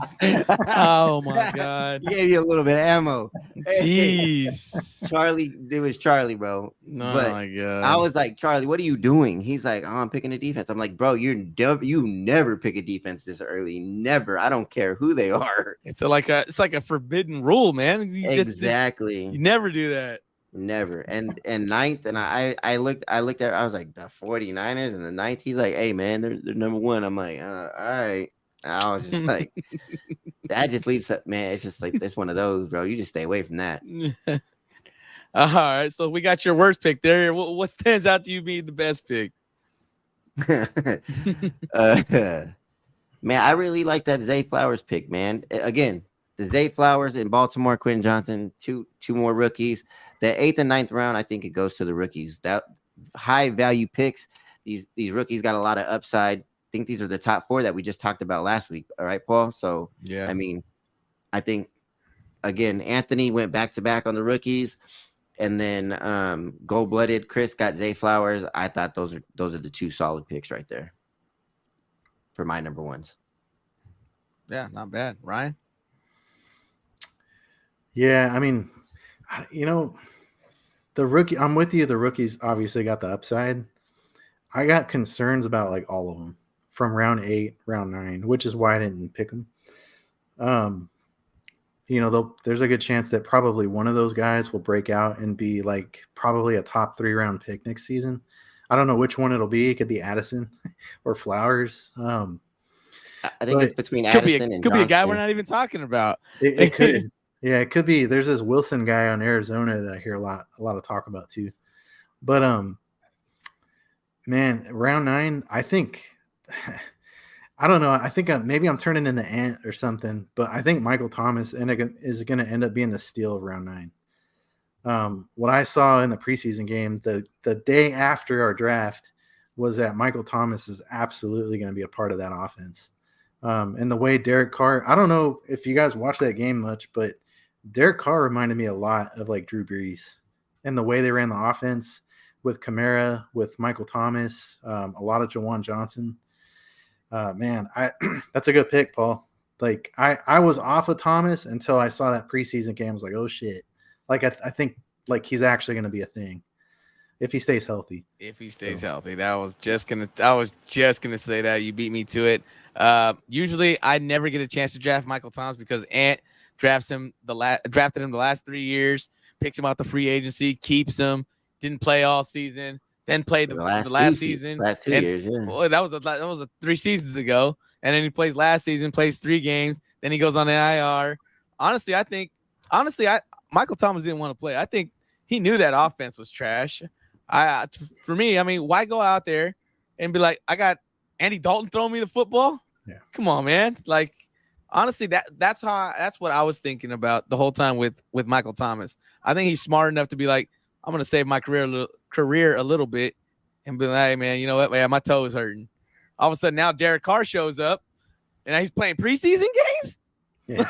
like how does that happen? You know, he looked good too. Yeah, I seen the slant master at work. Yeah. I did see a couple of those plays. So yeah, I think we're sleeping on that team in general. Like they're really good.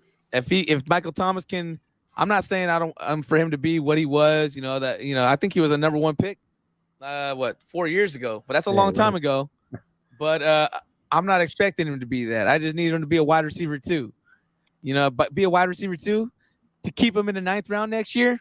I'll take it. So that's a very 9th round is where you're trying to kind of look and try to grab some steals. I did feel like I can get a steal with Michael Thomas there. I really like that pick. I like Zay Flowers a lot too. But if Josh Jacobs doesn't play, man, I see Zamir White over there. I mean, he could be another one.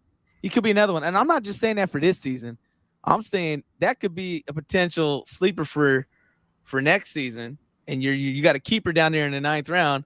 And if Jacobs, they don't get something signed with Jacobs, maybe they hold him to another 1-year deal this season, and then he walks next season.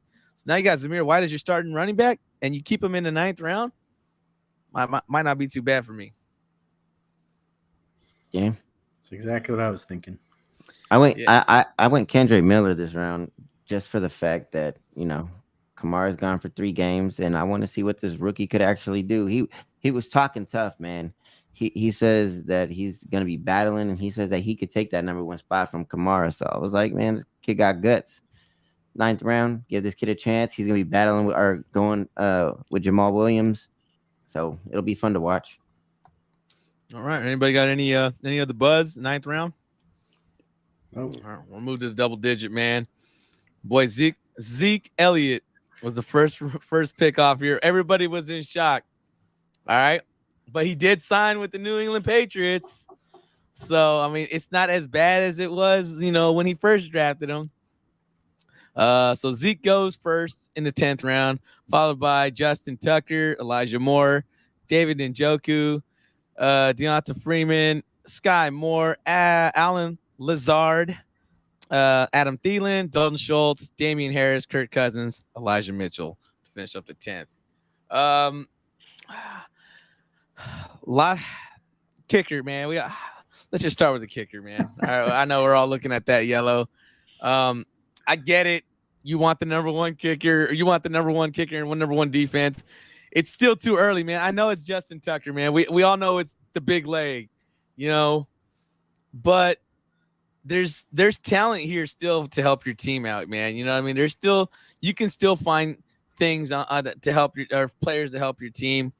I feel like it's still too early for kickers for me. And I know he's the best. I know he's been doing it for years. I want to say maybe just wait another 2 rounds, man. Maybe get to that 12th round, because you still got 4 rounds after that, I'm not high on drafting kickers this early, man. Never have been. Because I think Justin Tucker will give you a couple of weeks where he's like 16 points. He won't give you a 20-point week, but if he's only giving you 2 weeks, at high points like that, and then he'll stay consistent. Don't get me wrong, he'll stay consistent. But a lot of these kickers, you just pick the right weeks, man, and you'll be fine. For sure. So yeah, I'm pretty sure. I don't know how you guys feel on kickers that early, but that's how I feel.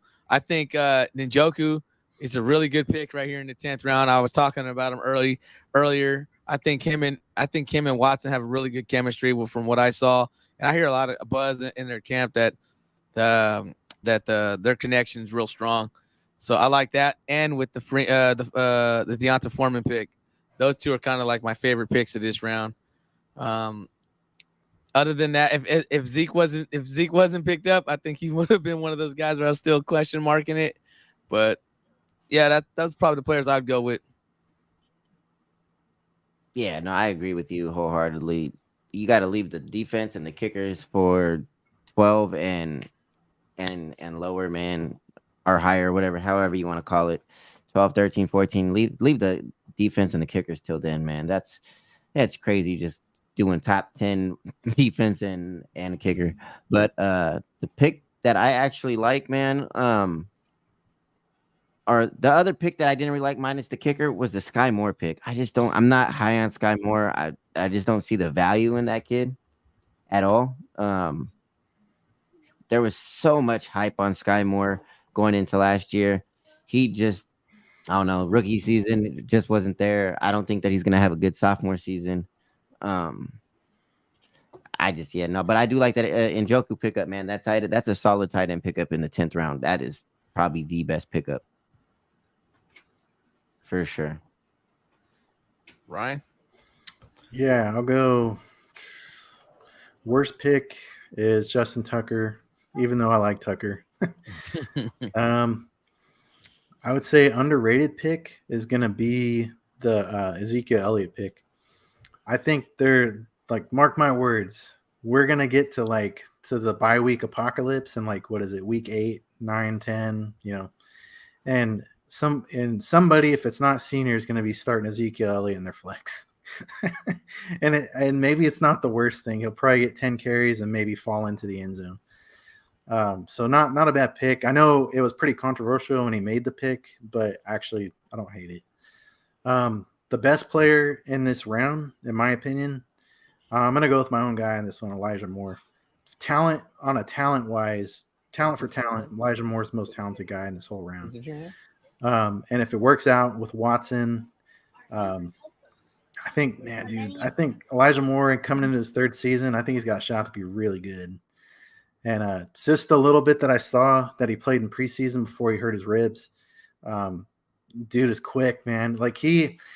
I'll tell you, Elijah Moore, I don't know if you guys have watched them a lot or seen any of his highlights, he kind of reminds me of Antonio Brown. They kind of have the same type of build. They're super quick and crisp with the route running, and there's always shaking dudes. And sure enough, in preseason, right before the draft, I was watching it. He shook one guy to the left, cut, goes for 15 yards on a handoff, gets another dump off pass for another 9 yards. The guy from a talent standpoint for wide receivers is elite, dude.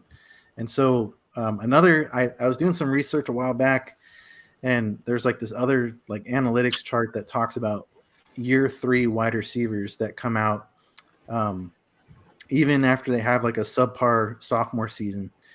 The hit rate on a year 3 wide receiver after coming off of a subpar season is somewhere around 80%. So I have high hopes. I'm not saying he's going to be, a league winner or anything, but I just have a really good feeling that he's going to end up being a pretty big part of my team, especially for my team where I only have 3 wide receivers. So I need somebody to pop off. Don't worry, Ryan. We can make a deal here, man. I got Chris Godwin on the block for you, man. We just got to work a deal after the show, all right? Yeah, hey, man, I'm surprised that people were hating on my Allen Lazard pickup, man. I mean, yeah, I know he's a little bit older. Yeah, he got injured last season, but I feel like getting him in the 10th was sort of a steal, man. He doesn't have to be the number 1 wide receiver, and that's where he excels at.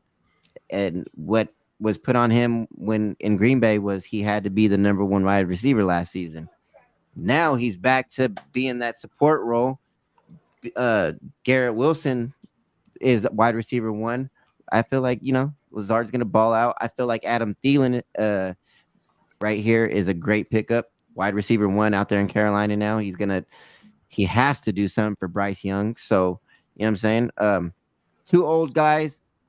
I'm just surprised that I see them in the 10th. That's just it. The fun thing about these rounds, just honestly, a lot of these guys we're looking at 10, 11, 12, they're going to be in our lineup at some point, whether it's through bye weeks or injuries because of that double flex. We're going to be starting the most random freaking guys that you'll probably have Lazard in your lineup at some point. Oh, no, I definitely have Elijah Moore. I most likely will probably have so my thinking is with Allen Lazard, I'll be able to actually play not just on the bye week. I'm going to be switching him in. I'm going to pick the matchups, what team is what, and you know what I'm saying? And he's going to be in that little slot position for me in my slot position. So The fact that Michael Thomas and Jacoby Myers are on my bench right now is pretty exciting to me. So I mean, No, I agree with you. that means I my agree with flex you. that means my flex is pretty much filled up pretty nice if I can't put these guys in there, because I feel like those two guys can be on another team's flex easily. Who doesn't have the depth? So I mean, I feel like I got depth at receiver there. Just my running backs are a little bit. I need Ken Walker. So, but yeah, anybody got anything else for the 10th? Nah. Moving on, Tyler Boyd will start the 11th round. Kyler Murray out pretty much all season. Looks like it's going to be Ant's keeper for next season. Yep. Jacoby Myers, just talking about him. Got him in the 11th round. I'm kind of happy with that pick right there.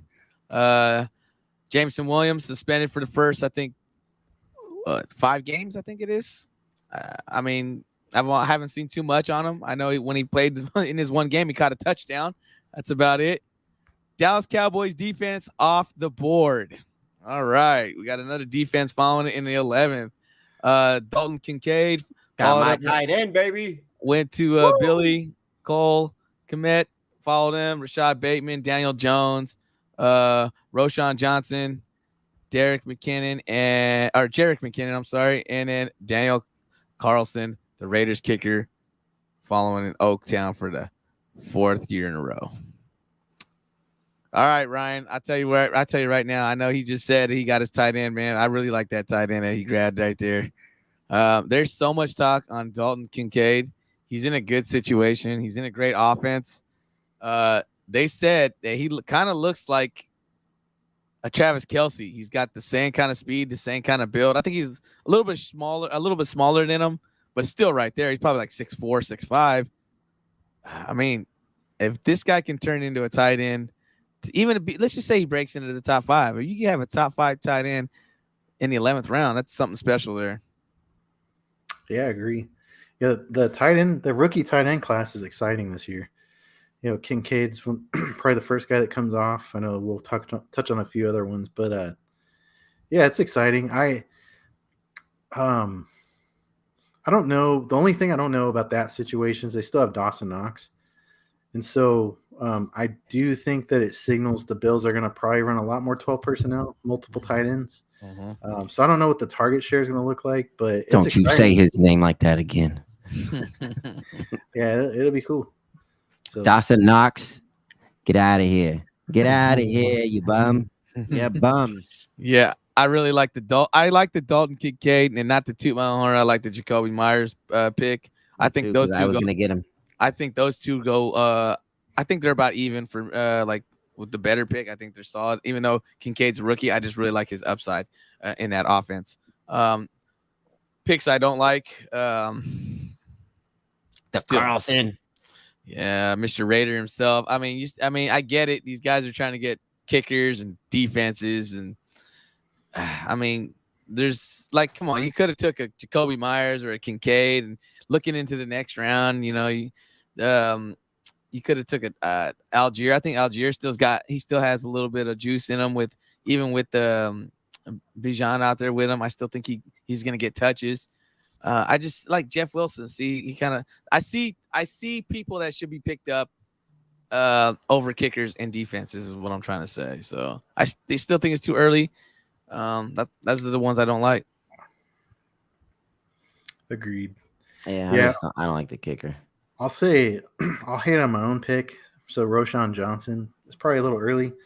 I wouldn't recommend anybody that watches this pod to take Roshan that early. But I did it because I think the talent is there. And maybe he turns into a keeper at some point. But yeah. So good for me, probably not for anybody else. I know. I love my Dalton Kincaid pick, man. I think I'm surprised where he fell, man. I feel like this tight end, I feel like he's gonna have him like a rookie of a top rookie season. Like he's gonna be a top tight end rookie of the season. That's where I see him landing at. Even with Dawson Knox being there, I think Kincaid comes out and takes that starting spot easy. I wanted him to make one more round to get him. I wouldn't have took Geno Smith there. I would have took Kincaid right there in the 12. I had a plan for it, but I couldn't pass on Myers. I was like, I'm not going to pass on Myers and Kincaid because I know what I can get out of Myers. The guy's been 800 yards to get barely maybe 5-6 touchdowns for a flex. That's not too bad. But Kincaid was there. Anybody got anything else for 11th round? Nah. All right. So we went this way. We'll come back with. We'll lead it off with Juju Smith-Schuster. All right, we're starting to get those names. You think these guys are going to be in flexes too, Ryan, at some point? They might. It's rough, man. I'm telling you. I learned the hard way in that league last season that double flex, it's harder for sure. Like just you think it sounds good. You're like, oh yeah, there's always this guy on my bench that I can't start because I don't have enough spots. But then you get to like week 10 and you're starting, 3 tight ends. It's like, in my case, I had Greg Dulcich in the flex. We're just ridiculous. Like I was starting P Ryan. It was like total shit show, man. All right. Well, we're gonna start off with Smith-Schuster, Zay Jones. We got the rookie quarterback Anthony Richardson. We got Dobbs, Algier, Higbee, Gus Edwards, Kenyon Drake. The Bills defense. My guy Geno Smith as a backup quarterback out there in the 12th round. We got Rice and Tajay Spears. We're looking for keepers here. We're looking for what we're going to try to squeeze the juice, whatever we got left in this draft here, and we're trying to find points. It's kind of hard. These rounds are kind of hard to say what was the worst pick, really, because we're trying to find people that are going to surprise us, basically. I will tell you the best pick of this round was Geno. Geno Smith. I would say that. Geno's a starter. Yeah. I was surprised he fell that late, man. I could have sworn. I mean, I think Ant could have waited a little bit more on Kyler Murray. I don't think Kyler Murray was on anybody else's radar but his.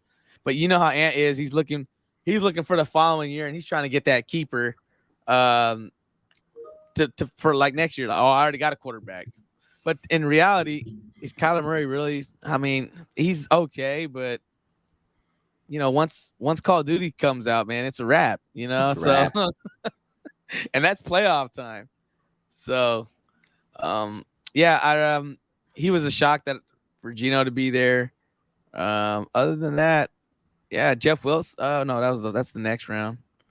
Yeah, no, I think Higbee's a good pick. Higbee's solid. Tyler Higbee is solid. Higbee would be good. I think Geno's probably the best player. And then I'd say most upside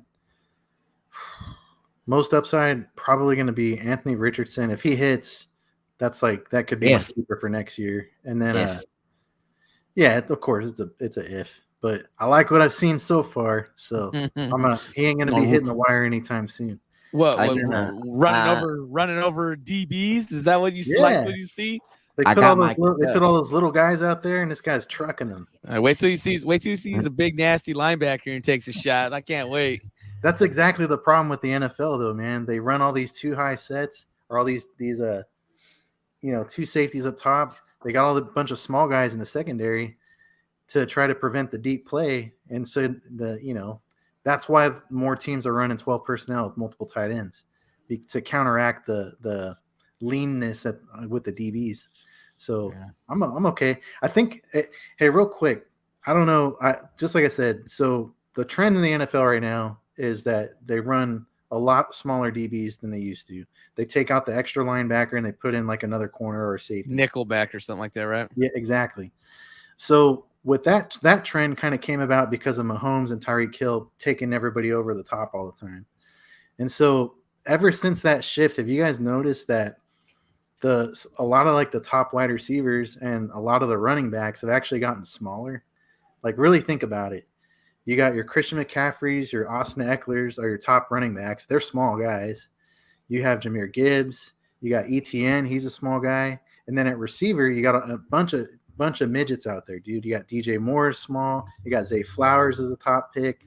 Just like all the big, like the big prototypical alphas that we used to draft, they're not really like, you don't really see them as much anymore. I don't know. It's just kind of like a I don't know, tinfoil hat thing. But I think in certain positions, like we're going smaller intentionally because of the way defense is being played. Well, look at the Cowboys. They're even going even smaller. You see that running back that they got? Oh yeah, they got Uh, 5'5". 5'5". He's the same height as Billy. Are you kidding me? Like, come on, man. The funny thing is he's so small. Taller than you, buddy. They couldn't Taller see him than behind the line. He's so small they couldn't see him behind the line. And he's able to juke through and get through the hole. So you're saying that the truth has a chance in the league, huh? He might be that short, huh? Telling you guys, it's a weird, like, if you just look at some of the macro trends, like receivers are getting smaller and then teams are running more tight ends. Like, I think this upcoming season we're going to see the most teams ever run 2 tight end sets. You're going to see the Bills do it with Kincaid and Dawson Knox. You're going to see the Jags do it with basically using Evan Ingram as a receiver and then another tight end. You're going to see the Ravens do it with Mark Andrews and Isaiah Likely. And there's probably other teams I'm missing out there. Oh, even the Chiefs. Shit, the Chiefs will run 3 tight ends out there. They'll put Kelsey, they'll put the other guy Gray, and there's like another dude. Like 49ers do it too. They do it with Kittle and what's his name? Yeah, and all of that all of that is to counteract that cover 2, because when you put that extra tight end, you can either especially if you have a tight end that can catch, like a Kelsey or a Kincaid or any of these pass catching tight ends, you can either run the ball because you got multiple tight ends, or you could pass it to one of these receiver tight ends. So just straight out of the 49ers playbook, man. That's what we've been doing for like the past 4 years. It's going to be like half the league doing it now. Well, there you have it. Yeah, Ryan the Cobra educating everybody. So we still got small receivers. So if you're a small receiver out there, you got a chance in the NFL. Started there. All right, Watson, he's like 5'8". Yeah, but that guy can leap though. I think we're just gonna go through the next round. We'll just call what our best pick is. We don't need to like kill anybody with the worst pick, because like I said, we're just trying to find talent in these rounds. So we'll kind of wrap these rounds up real quick. We'll go Claypool. Ridley was the keeper, so we really can't add him to the mix. You got the Eagles defense, Juwan Johnson, Raheem Mostert, Tyler Bass, McPherson, Clyde Edwards-Helaire, the Jets defense, Jeff Wilson, DJ Chark, and Michael Mayer. Now, you know what? I am going to shit on the pick. CEH, that was probably the worst pick all draft, bro. I said we're not going to shit on a pick. Nah, you can't call yourself fantasy guru and then go draft Clyde Edwards-Helaire. Like, you can't. Nah, I don't care. And Jose should have been here, punk ass. I was in on CEH until I saw the preseason, and now I'm out on CEH again. He's like, man, he was gonna be all Pacheco. He had so much, like, I don't know what happened. Like he just let his talent go to shit. He was pretty good. I don't know what happened. So I was saying the best pick, not I don't care. I'm hating on that pick. I don't give 2 shits. Right. I would say best pick. It's gonna be Juwan Johnson and Jeff Wilson. I second that. I agree. Yeah, I like Johnson. Yeah, I think Jeff Wilson's going to be the starter, especially now that Dalvin Cook's off the market. As soon as I saw that, I was pretty happy I picked Wilson. Jeffrey Wilson is my guy, bro. Cobra, you always talk about that. Yeah, for 5 games, he's solid. I'm always high on Jeff Wilson. Nah, you're talking about Raheem Mostert, bro. Jeff Wilson will give you a solid. Man, they do, but Jeff Wilson will play more, like at least 14 games next season. We'll see, man. I know when I had him, he got hurt and he was out for a while. 14 games, bro. Don't matter. If he's playing at the end of the season, that's all that matters. All right, so let's we got to the next round. We got Brock Purdy starts it off, Bryce Young, Kenneth Gainwell. West Coast took Dolchich. Yep. Oh, that's that tight end. That's that tight end from that's your guy, Ryan. Yeah, he's in the doghouse, man. It's gonna be the other guy, Adam Troutman. Is probably gonna be the guy you want. All right, and then we got what about another? Look, they got another running back. This is that rookie running back from Miami. What's that? Devon 18. Archain. Yeah, I don't A-Chain. Archain. It would. I haven't heard anything about him. I know he's like a third. Wasn't he like a fourth round pick though? Yeah, I think he was a 4th-round pick. He's exciting. So he's another one of those small running backs I was talking about. I considered taking him there at where I took Gainwell, but the only reason why I didn't is because I've been reading that Gainwell's basically he's been the lead our running back all offseason. Yeah, he will be though with those other injury prone running backs. I wouldn't worry about that. Followed by Goff, Derek Carr falls to the 14th. Kadarius Toney, Matt Stafford, Cordell Patterson, Rondell Moore, and Garrett Wilson was a keeper. Derek Carr stands out to me, man. I like Derek Carr. I like Kenneth Gainwell too, man. I think those are probably the two best picks in this round for me. Man, I got so lucky getting Derek Carr. I feel like he's gonna have himself one hell of a season. He has so much to prove. He has an arm, though. That's the thing. That is the one thing that has not gone away is his arm strength. He can sling that ball. I mean, yeah, it could be inaccurate at sometimes. He could do a lot of boneheaded stuff. But I feel like getting this whole new situation and having a Michael Thomas, having a Kamara, having a Juwan Johnson, like I feel like he's in a good spot, man. Look, man, the only knock on Derek Carr, and I'm going to tell you this right now, is if the offensive line can hold up and he doesn't get scared in that pocket. Because when for his first couple years, when he was with the Raiders, he was a great quarterback before the injury, man. Ever since he had that injury, it's like it's always been in his head when he broke his whatever on his ankle, and it had a whole year to get before he could come back. That's always been his knock ever since then. I mean, you could see it like he'll rush things because he doesn't want to take that extra hit, or he just doesn't. I don't know what it is. The clock in his head.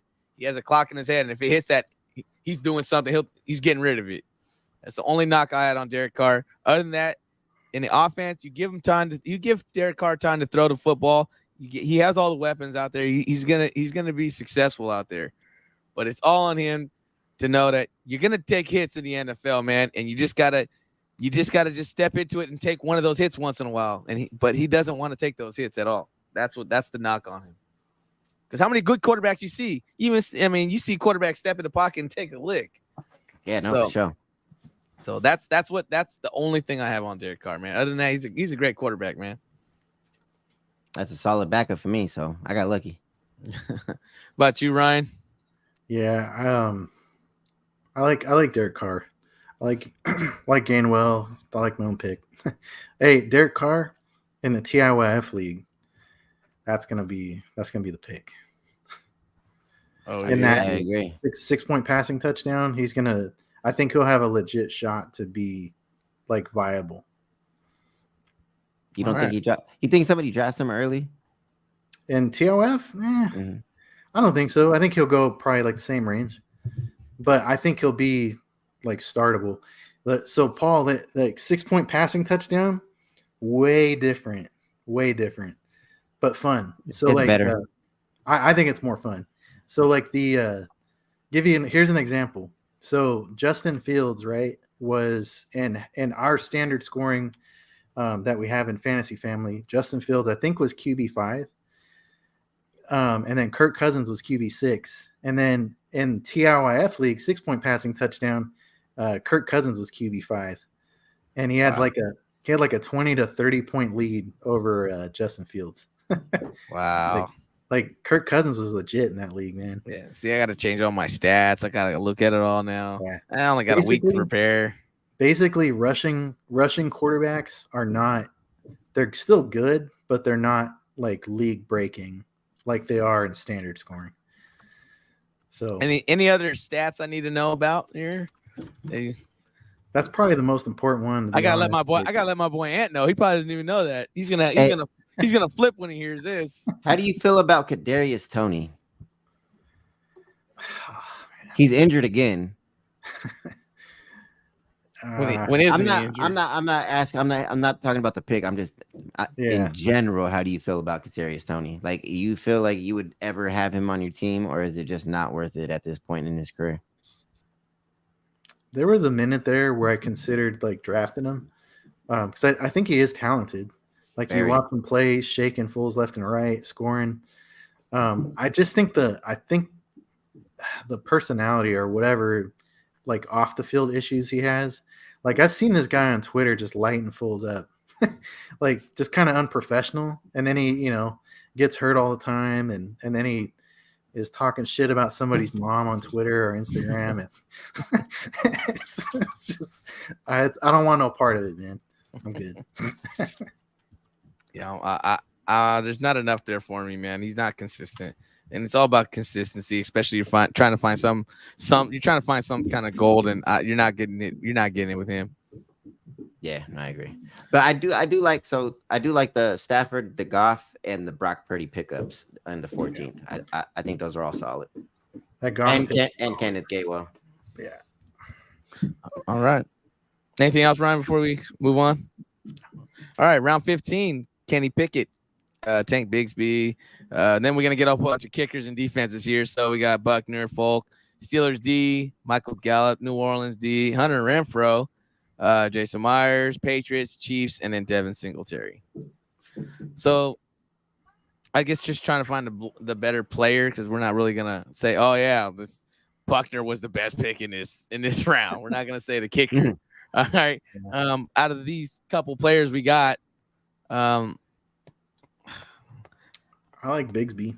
I mean, I think it's a good pick, but I don't like him in the sense. The reason why I didn't pick him is I don't think he's going to supplant ETN as like the RB1 anytime soon. But he's a good handcuff, like kind of like Alexander Madison. Yeah. Like if ETN goes down, then Bigsy's going to be like the number one waiver ad that week.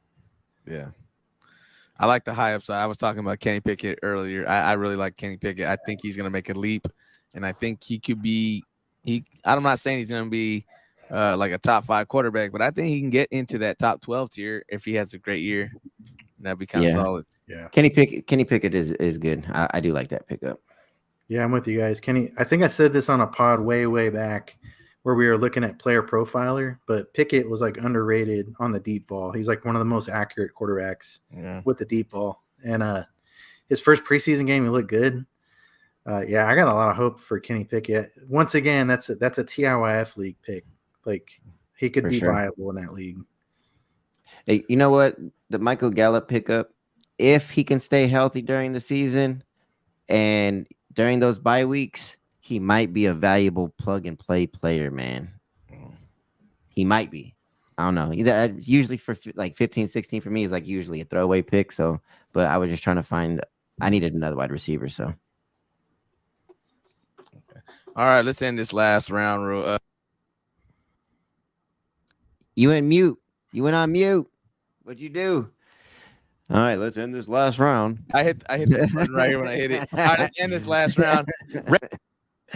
What are you did it again? Dog? All right. I didn't know it was so sensitive. All right, so let's end this last round. Say it. Say his name. So Raiders defense and Okanawala Hula Walu is the second pick in the 16th round. Nico Collins, the Ravens, Brian Robinson, Taysom Hill, Miami Dolphins defense, Trey Lance, Jalen Warren, Gerald Everett, Jordan Love, and pick. Young Ho Koo, the final pick in the draft. The pick of the 16th is Gerald Everett, bro. He was my keeper in the 16th, and for you to get him in the 16th, he is such an underrated tight end, bro. Gerald Everett is so solid, and you're gonna love having him on your team, bro. Like you have no idea. Super underrated. I was surprised he was there, to be honest. I know he had nobody likes him. Nobody knows about him. Even though I talk about him all the damn time, nobody knows about him. Like he is so solid, bro. That's a dope pickup.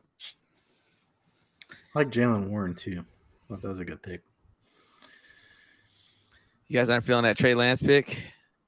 I mean, if you want to draft a backup, like he'll be on the wires, man. Kind of like Nico Collins. Oh yeah, I dropped his ass. There's already. I need to make a 2-for-1 trade, man. I need to get Wilson off my Wilson or Gamewell or somebody, so I can go pick up the kicker. Come on, man. Well, we can make a late. We can make a. We can make some kind of deal here, man. So besides Paul's team, Ryan, who do you think has like a strong team? Let's do this. Here, let me change it up real quick. While you guys, I'd say scroll up and then. Nah, I got something better. Oh, okay. All right, so let's go here. Ah, there you go. All right. Yeah.